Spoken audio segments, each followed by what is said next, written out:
We talk about the United States Department of Justice. They have been just so visibly out of control this week. And that's the subject of my next conversation, because I want to talk to a guy who's been paying attention to this, and he's detected these patterns. He is David Strom. He's a great writer over at Hot Air, and he joins us on the phone. David, happy Friday to you. Good to have you with us, sir. Hey, it's nice to have the weekend coming. It is nice to have the weekend coming. Yes, indeed. We can get out and enjoy some of this heat. Hey, tell me, have you ever seen the Justice Department be so obviously political and corrupt as we have this week? And I know we have a lot of evidence in the last few years, but boy, this one seems like a big one. Well, look, I mean, there's 3 incidents this week that really are undeniably politically motivated, have nothing to do with justice. Everyone's familiar with, the ongoing saga of Donald Trump, Yes. but there are 2 other things that popped up this week. First, the absolute fraud that the Justice Department tried to perpetrate on both the American people and on a judge, a federal judge with the Hunter Biden case, and then, of course, dropping the charges against Sam Bankman-Fried with regard to $90 million of illegal contributions to Democrats. So basically they're going to still prosecute Sam Bankman-Fried so that they can say, well, see, we went after him. This wasn't political. But Right. By taking these charges off, they're letting the entire Democratic Party skate on $90 million worth of fraudulent campaign contributions. Right, because in a court proceeding, they would have to name the campaigns that received the money. You'd have to actually lay out all of the facts. Who did he fraudulently give the money to? Who was the beneficiary? And there are too many important, powerful Democrats whose names would come up, and it would be embarrassing to them. It would be too difficult for them to have to navigate. So they just made it go away, David. Oh, that's exactly what happened. And, the idea that somehow we were bullied by the Bahamas to drop these charges, especially since we already know that Sam Bankman-Fried bribed the government officials in Bahamas. So it's just, the whole thing is so absurd. Yes. And like we're the Bahamas are looking out for Sam Bankman-Fried. They're like, hey, that's our guy. Don't hassle him too much. And then the Hunter Biden thing, I think a lot of people don't really understand what the Justice Department tried to do. Everyone thought that this plea deal was about these 3 charges that were already absurd. I mean, the idea that these felonies are going to be misdemeanors with no jail time or anything else was absurd. Right. But buried in an annex, an appendix to a separate document, they actually gave him a get-out-of-jail-free card for everything he has ever done in the past. I mean, it's just unbelievable. The language was really go. Convoluted, but if you just stare at it for a minute, and that's what the judge did, she detected, wait a second, this is blanket immunity. They said you can't be charged with any federal crimes for any of the following facts. And the facts included all of his business dealings in Russia and China and Romania and all of the money he was making, his law work, everything. He couldn't be charged in any way for any of those past events. They said the only thing you can be charged for is any future crimes you may commit.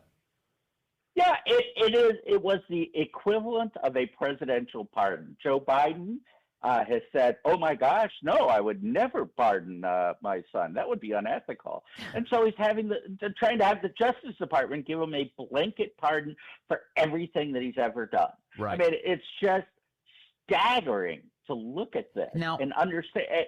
I gotta toss this in because a lot of the I saw a lot of commentators out there saying, oh, I can't believe how incompetent the U.S. attorney was. Didn't they understand what they were? Oh, come on.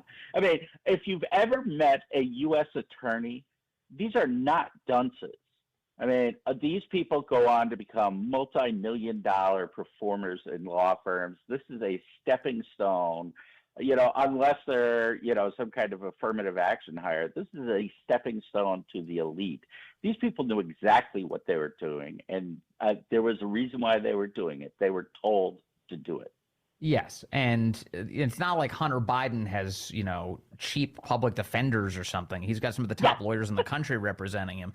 And as they say in the court transcript, this final document, what they thought was going to be the final document, was the product of over 5 years of negotiations, hours on end, line by line examinations. They admitted all of this in court. So there's no mistakes here. This was built explicitly to give him blanket immunity. And everybody involved thought they were going to pull a fast one on the judge. I think Hunter Biden himself may have been left out of some of these conversations, because it looks to me, based on the court transcript, he's kind of the one who accidentally blew this up. Because when the judge started laying out the details, okay, so if you don't get blanket immunity, will you accept this plea deal? And he says no. That created a huge problem, and all these lawyers all of a sudden needed to sort it out. Oh, yeah. And the idea is that after 5 years of negotiation, they're going to spend 20 minutes in the back of the courtroom to please the judge. I mean, it was absolutely absurd. Yes. And it was not a comedy of errors, as, some of the commentators said. Now, speaking of those commentators, I wanted to see if you've heard of any of this. I've heard plenty of people say they've never seen anything like this before. When I say people, I don't mean just laymen.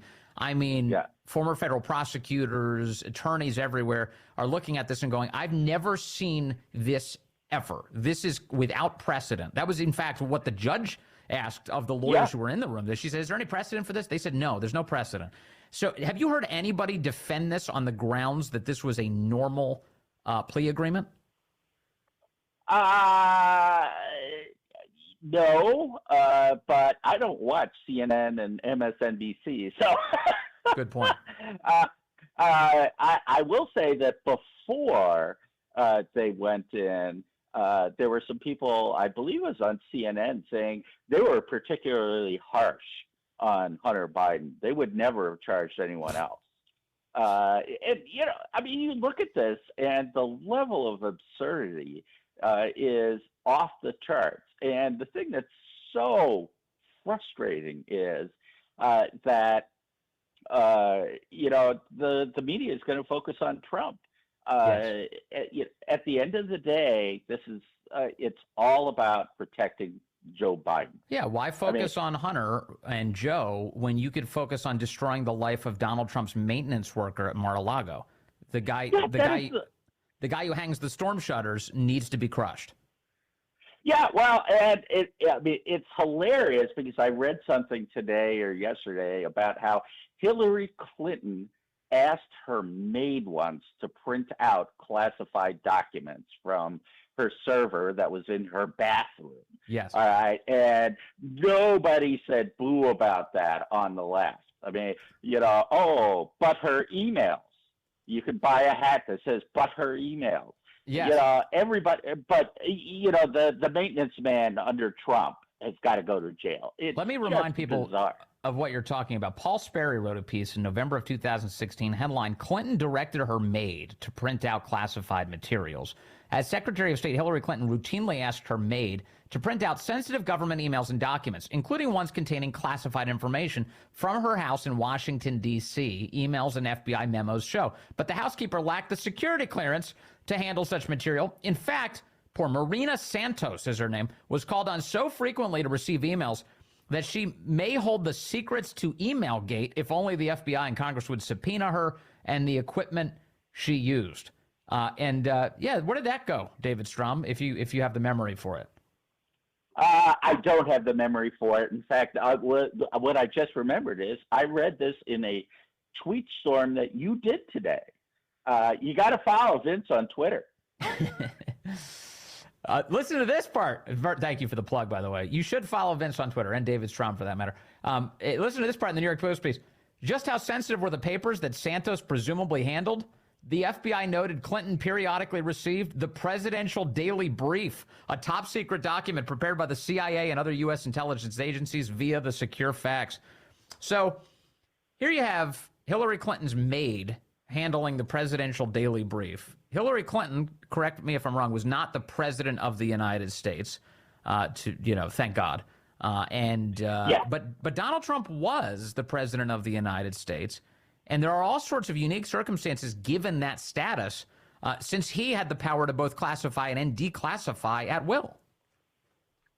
Oh, I mean, absolutely. And I'm not going to, give you much of an opinion one way or the other. I think the only reason why he kept those documents is because he was hoarding them. He thought, hey, this is cool. And he probably shouldn't have had them. But really, this was not a national security problem. No. This was just, a guy taking some souvenirs that he probably shouldn't have taken. This should not be A1 on the New York Times. This should not be top fold in any newspaper in America. This should not be a massive Justice Department investigation. It should not be a special counsel affair. There should not be multiple felony charges. You should not be crushing the maintenance worker. This is a paperwork dispute between the current administration and the last one, designed to be a political hit job to meddle in the upcoming election. Oh, that is exactly what it is. I mean, this week was the Justice Department going to bat for Joe Biden, 3 separate cases, one of which is this absurd one against Donald Trump that, you're right, it's a paperwork dispute. The next is a campaign finance scandal that's 100% Democrats and fraud, stealing from hundreds of thousands of people and shoving it into the pockets of Democrats. And the third is saving Hunter Biden's butt. I mean, it's just unbelievable. People talk about Watergate as if it was some, massive scandal. I mean, this makes Watergate look like this is nothing. That was nothing compared to this. It is, isn't it amazing? So I'm going to ask you to make a prediction. I love making predictions because, it will come back. If you're right, you seem like a genius. If you're wrong, you're just like every other political commentator. Exactly. Tell me, what do you think happens? Do you think Joe Biden is going to be in a second term? Do you think he makes it through the election?